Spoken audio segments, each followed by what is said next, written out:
মন্ত্ৰী বিমল বৰাই বিতৰণ কৰিলে প্ৰধানমন্ত্ৰী আৱাস যোজনাৰ গৃহ আবণ্টন পত্ৰ।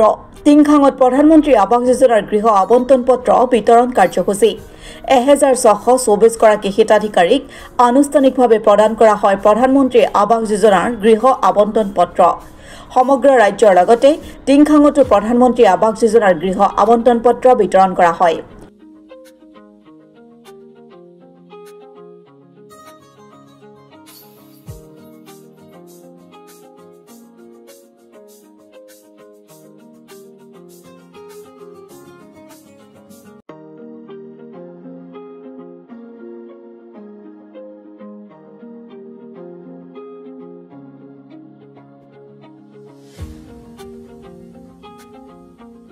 টিংখাঙৰ কৰমা ভৱনত অনুষ্ঠিত হয় গৃহ আবণ্টন পত্ৰ বিতৰণী অনুষ্ঠান।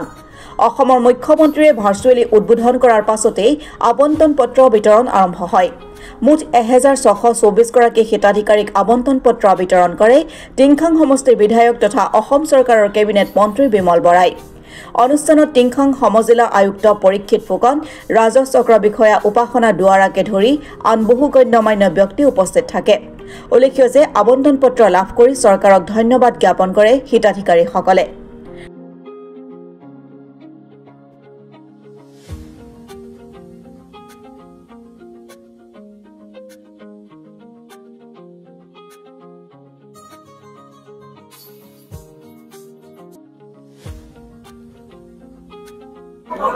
মানে ঘৰ পোৱা নাছিল, মই চিন্তা কৰা নাছিলোঁ। মই ভাবিছিলোঁ এজনী এদিন আহিছোঁ গোটেই ঘৰ পালে ভাল লাগিলে কাম বুলি ভাবি আছোঁ।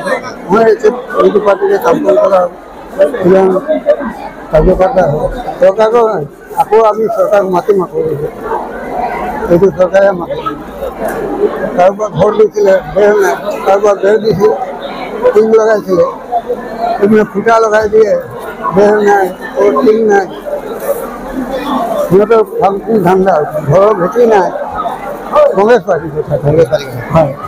আজি আমাৰ বিজেপি চৰকাৰ আহি বহুত সুবিধা দিলে, একদম ঘৰবোৰ জিকা হৈ যায়, ভালকৈ বনায়, বাৰে বাৰে চেক কৰি থাকে, পঞ্চায়তৰ মানুহ যায়। আজি আমাৰ সমগ্ৰ অসমৰ কাৰণে এটা অতি সৌভাগ্যৰ দিন। যিসকল দৰিদ্ৰ লোকৰ এটা ঘৰ নোহোৱাৰ কাৰণে তেখেতসকলে যথেষ্ট কষ্টত থাকিব লগা হৈছিল, তেখেতসকলক কেন্দ্ৰীয়ভাৱে মাননীয় মুখ্যমন্ত্ৰী ডাঙৰে একোটা আৱাস প্ৰধানমন্ত্ৰী আৱাস যোজনাৰ অধীনত ঘৰ প্ৰদান কৰে।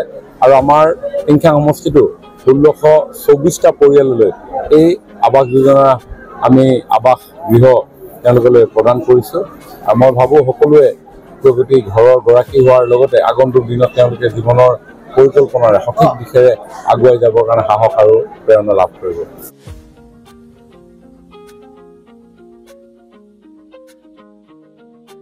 Bureau' report, Assam today.